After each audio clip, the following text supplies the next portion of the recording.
Hello everyone, welcome back to my channel. আজ তৈরি করে দেখাবো বরবটি দিয়ে ডালের একটা রেসিপি।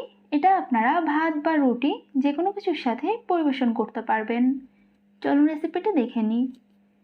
এখানে আমি 250 গ্রাম বরবটি এরকম ছোট ছোট করে কেটে নিয়েছি। আর এখানে নিয়েছি হাফ কাপ মুসুর ডাল। মুসুর ডালটা ধুয়ে কিছুক্ষণ জলে ভিজিয়ে রেখেছিলাম। এখানে একটা প্যানের ভেতর আমি নিয়ে নিচ্ছি 4 টেবিল চামচ তেল। তেলটা একটু ভালোভাবে গরম হয়ে গেলে এখন এর ভেতর দিয়ে দিচ্ছি হাফ চা চামচ গোটা জিরা।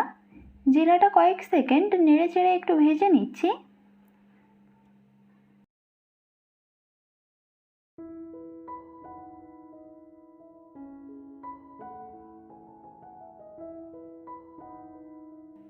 দিয়ে দিচ্ছি আগে থেকে কেটে রাখা আলু। এখানে একটা মাঝারি সাইজের আলু এরকম ছোট ছোট টুকরো করে কেটে নিয়েছি। আলুটা নেড়ে চেড়ে কিছুক্ষণ ভেজে নেব।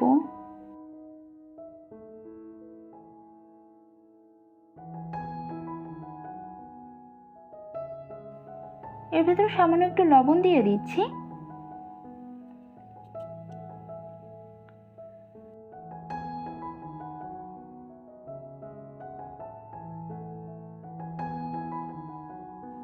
এখন এর ভেতর দিয়ে দিচ্ছি একটা মাঝারি সাইজের পেঁয়াজ কুচি।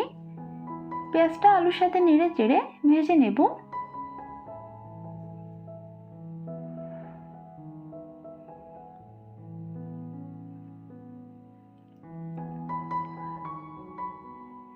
পেঁয়াজ আর আলুটা কিছুক্ষণ ভেজে নেওয়ার পর এখন এর ভেতর দিয়ে দিচ্ছি আগে থেকে কেটে রাখা বরবটি।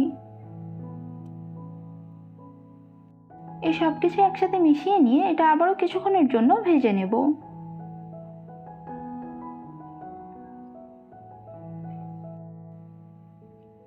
এক চা চামচ আদা বাটা দিয়ে দিচ্ছি।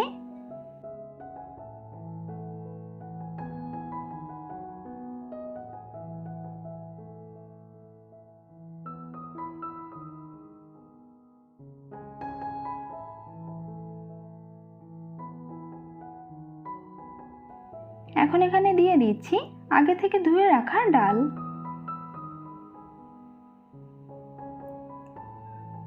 এই সব কিছু একসাথে নেড়ে চেড়ে ভালোভাবে মিশিয়ে নিচ্ছি।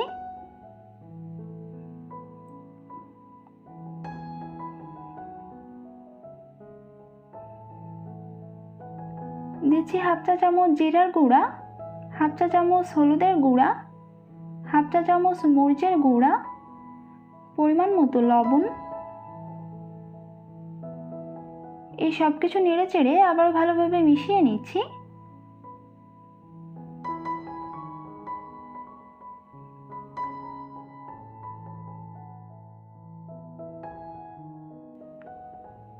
এগুলো আমি ভালোভাবে মিশিয়ে নিয়েছি। এখন এর ভেতর দিয়ে দিচ্ছি জল। এখানে আমি 2 কাপ জল ব্যবহার করছি।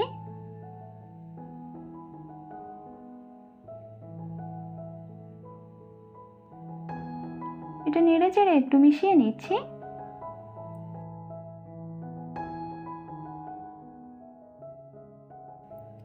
দিয়ে দিচ্ছি 4টে কাঁচামরিচ ফালি।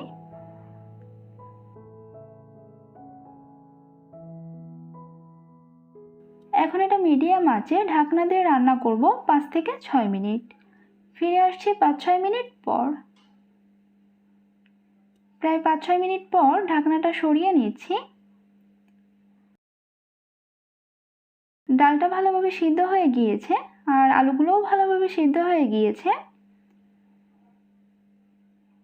এই যে দেখতে পাচ্ছেন, এটা এরকম হবে।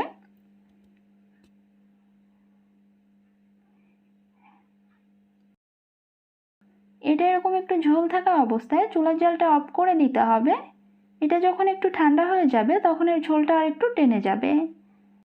আমার রান্নাটা হয়ে গিয়েছে, আমি চুলার জালটা অফ করে দিয়েছি। বরবটি দিয়ে ডালের এই রেসিপিটি একবার ট্রাই করে দেখবেন, আশা করছি ভালো লাগবে। রেসিপিটি ভালো লাগলে ভিডিওতে একটি লাইক দিবেন আর চ্যানেলটি সাবস্ক্রাইব করে পাশেই থাকবেন।